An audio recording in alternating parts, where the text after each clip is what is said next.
Hi friends, good evening.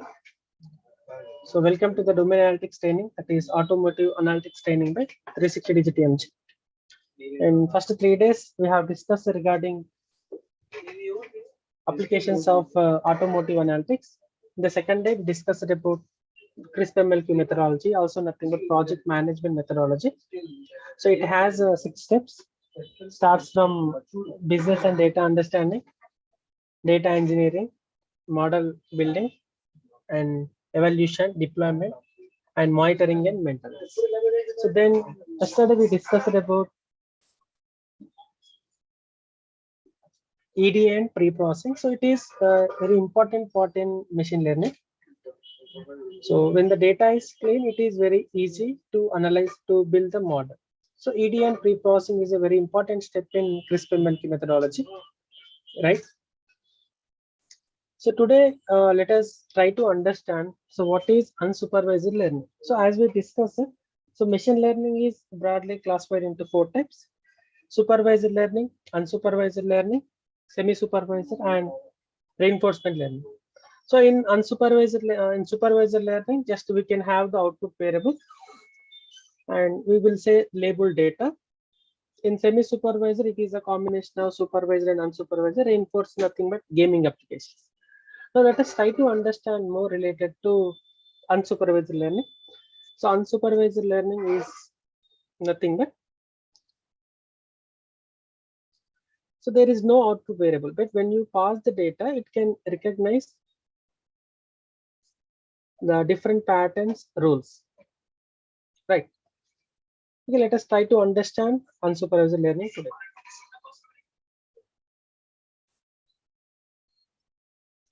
Yeah, so unsupervised learning is a machine learning technique in which so models are not supervised using a training data set.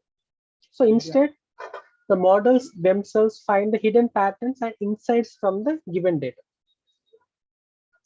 And it can be compared to learning, which takes place in the human brain while learning new things. So the goal of this unsupervised learning is to find the underlying the structure of the data set. So grouping the data.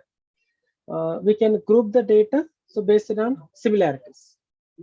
And when any new data point comes, so we can predict it is which data cluster it is belongs to. And the resultant groups or clusters will have low weight. So the thing is, when we divide the entire data into the clusters, so the data points in the clusters are having low variance. So then the data points between the other clusters. So this is simply regarding unsupervised learning. Next, let us discuss about the examples of unsupervised learning.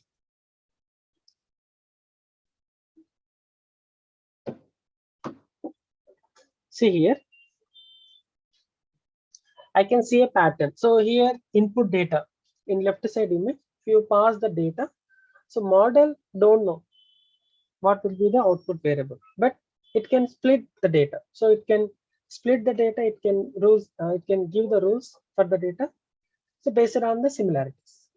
Yes. Now you can see data points. So based on similarities, so 3 clusters are formed. So these are the examples of unsupervised learning.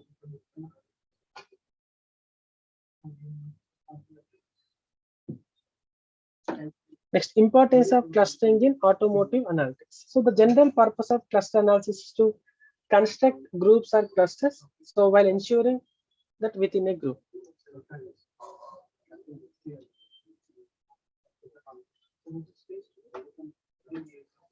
So just in automotive, just it will use it to collect the relevant auto points and accessories according to related to case. And other clustering algorithm creates a huge production enhancement automotive industries. So now in unsupervised learning, so we have chosen K-means clustering. So K-means is one such unsupervised learning method that aims to group similar data points in cluster.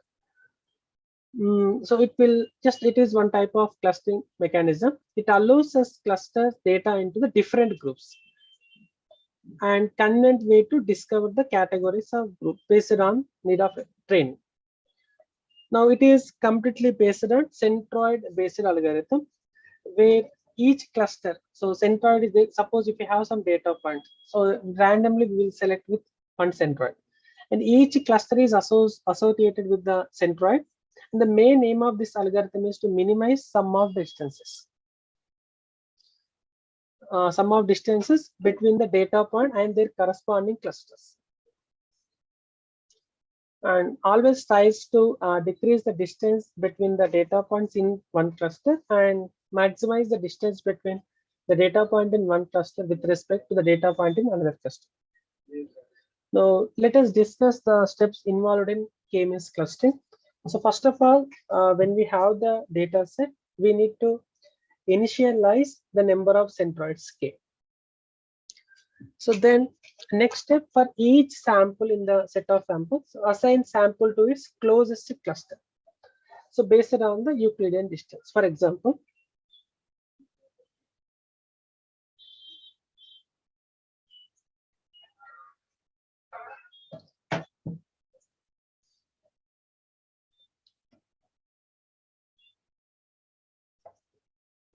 now first let us initialize the value of k. K nothing but number of centroids, and for each sample, and there will be a centroid. Then after getting centroid, let us find the distance between the each and every data point with respect to the centroid, and we can find the Euclidean distance. So the distance formula is nothing but square root of x2 minus x1 whole square plus y2 minus y1 whole square. Yeah, this we studied in mathematics.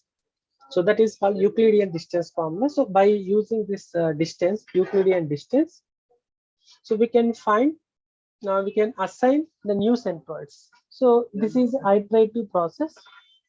So we can continuously iterate, and for each cluster in the set of clusters. So recalculate the cluster centroid based on the mean of the samples in the cluster. So after repeating 2 or 3 times until stopping criterion is fulfilled, and then after finalizing there is no change after changing the centroid, then determine the variation of each cluster and sum. Now repeat steps 1 to 5 with the different initialization of the cluster centered position in times.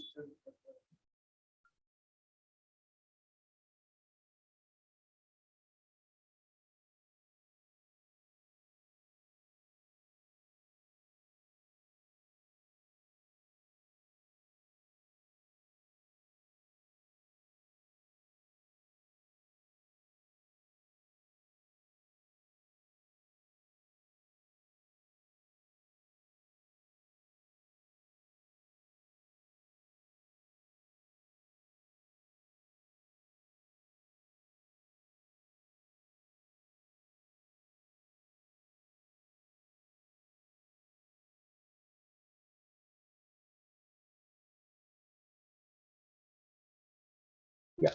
So first we need to initialize the centroids, and so for each sample, set of sample, and assign the sample to the closest cluster based on Euclidean distance. And then we need to repeat the steps so until stopping criterion is fulfilled. Okay, so these are the steps involved in k-means clustering.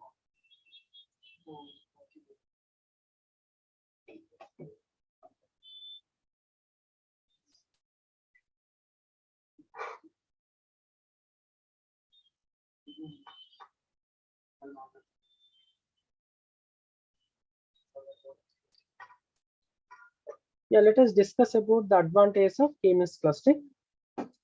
So it is the most used clustering method. So it is largely due to its being computationally inexpensive, and it can scale well with large data.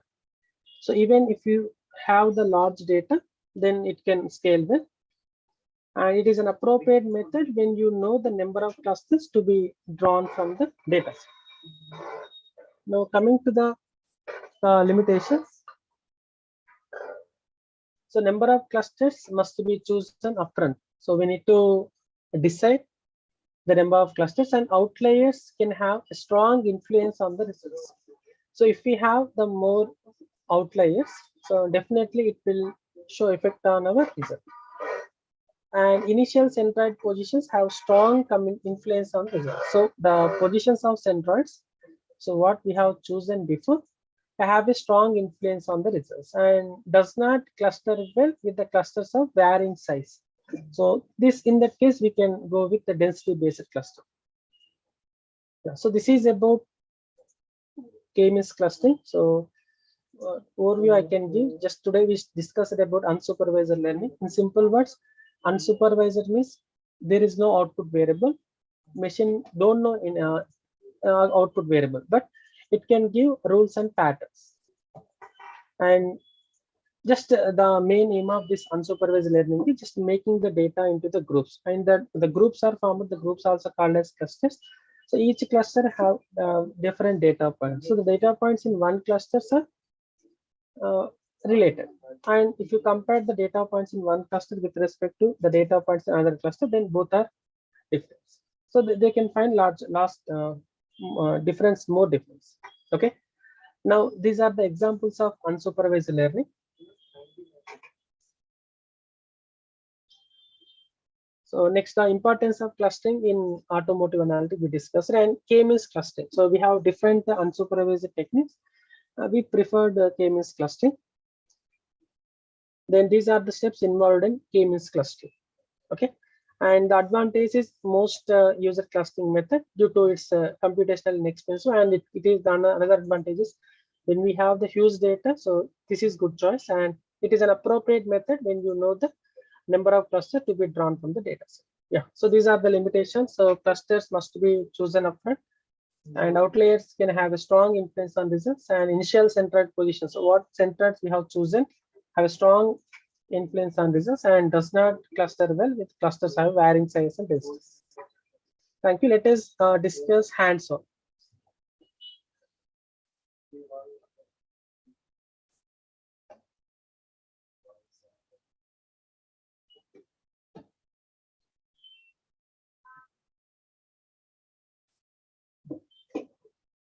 So here we have cars data set. Just it has some features. So let us convert into the various clusters. So let us apply k-means clustering algorithm.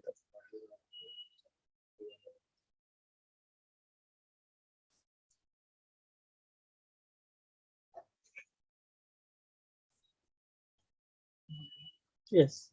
So first thing is we need to import the libraries. So import numpy as np. So numpy is nothing but which will work on arrays, and matplotlib pyplot as plt. So for visualization, so if you want to get visualizations, we need this package, and import pandas as pd for data frame analysis. Okay, so let us execute this. Done. So now I am importing the data set. So data set is equal to pd.read_csv cars.csv. It is in my home page. So I can execute this. Done. Now let us discuss about dataset.info. So dataset.info. So we'll give the information regarding the dataset, like the column, non-null, and data type. The next step. So let us execute this step, dataset.head. So head will give top 5 rows.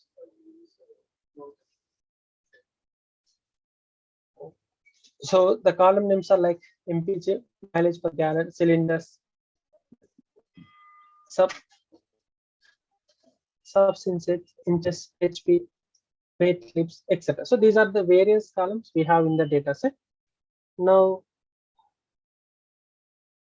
so let us take X data set. We are not considering this brand. So because we are not considering this brand value, with that only we are going to form clusters. So let us execute this.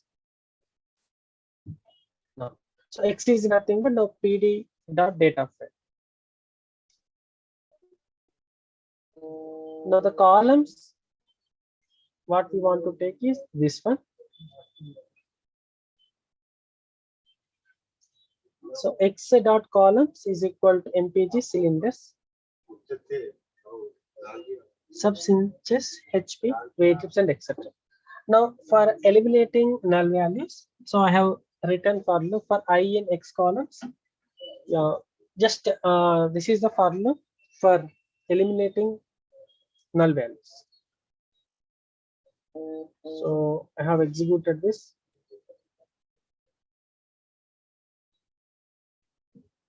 Now using the elbow method to find the optimum number of clusters. So actually we have various methods. So to decide k value, the best method is elbow method. So elbow method is nothing but graphical representation between within centroid sum square within the k value, and just it will calculate the distance. So the distance between the centroid to the each and every data point.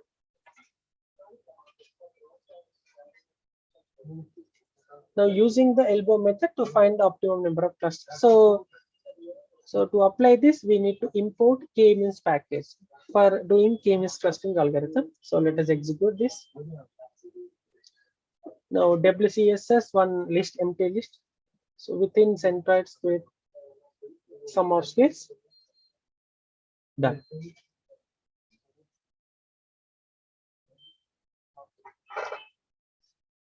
So for I in range, so k-means clusters init k-means +1, maximum iteration 300, init 100, random state is equal to 0.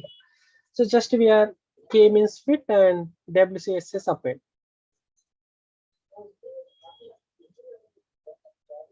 It is done. Next.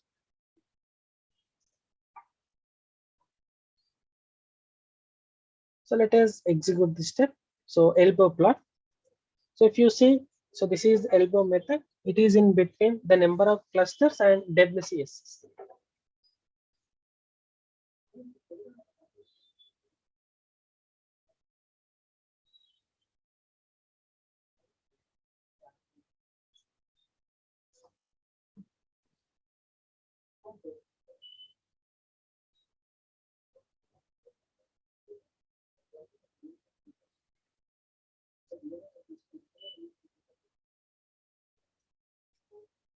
So WCSS is nothing but sum of square distance between each point and the centroid in the cluster.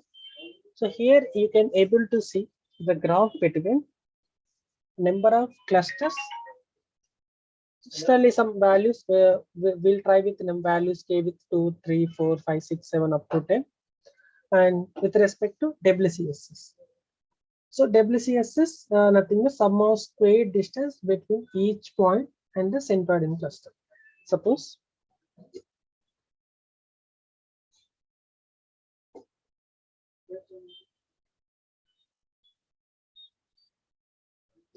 so there will be a first while in the group we can initialize one centroid. There will be the number of data points. So we can find the distance, sum of square distance between the each and every data point with respect to centroid. And when we plot this WCC, the k value, the plots look like an elbow. And if you see in the graph, clearly says that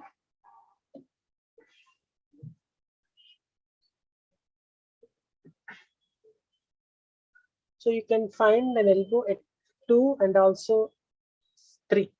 So 3 you can have elbow. So the best possibility of the number of clusters 3. So let us execute this. And x2 numpy.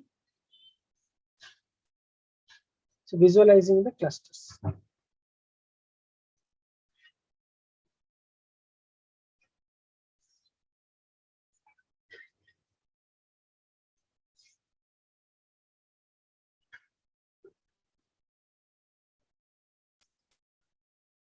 So this is about visualizing clusters. Now the clusters of car brands. So US, Japan, Europe, and Central. So 4 clusters you can see maximum. So the data points with respect to one brands are separate. Now you can see the data points in one brand have less variance than the data points in one cluster with respect to the another cluster.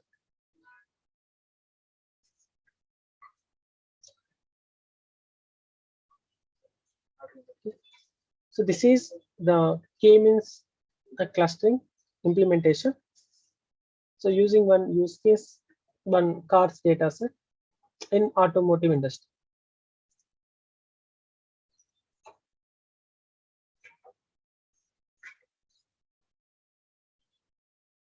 Even we can take one more example.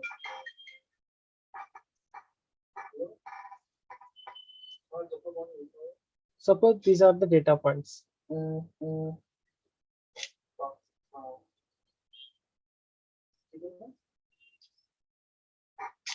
This is one group. Now, if there is a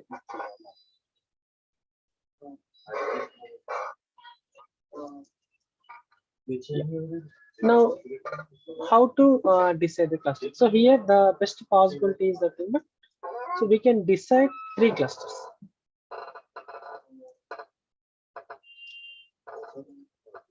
You can decide 3 clusters.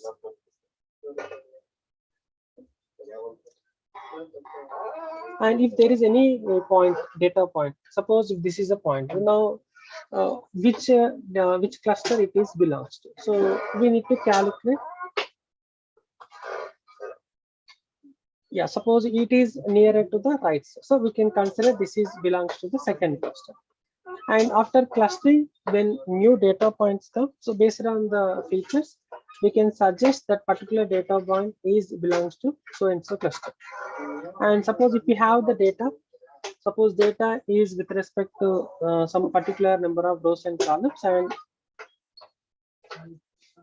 without an output variable, unlabeled data.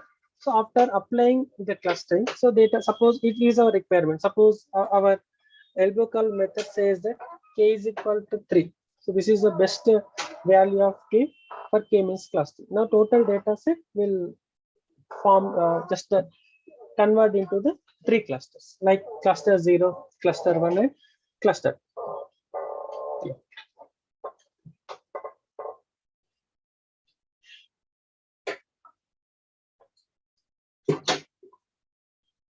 So this is k-means clustering algorithm.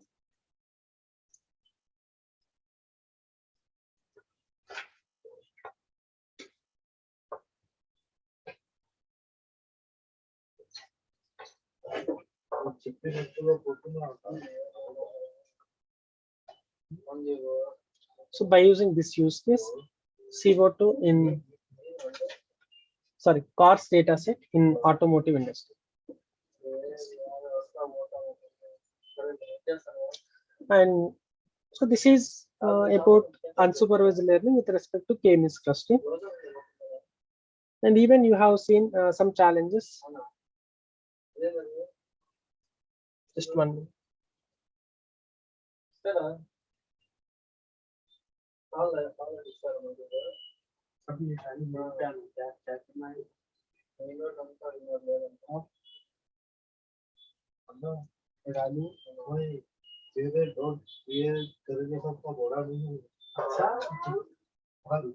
Yeah, let us once discuss. So when so these are the limitations. So even k-means clustering is applicable for some cases. When suppose if the density values, varying of densities, we can use another cluster. That other clustering is nothing but density based clustering. Yeah. So thank you, friends. Thank you for joining, and we'll start supervisor learning algorithm from tomorrow. Thank you.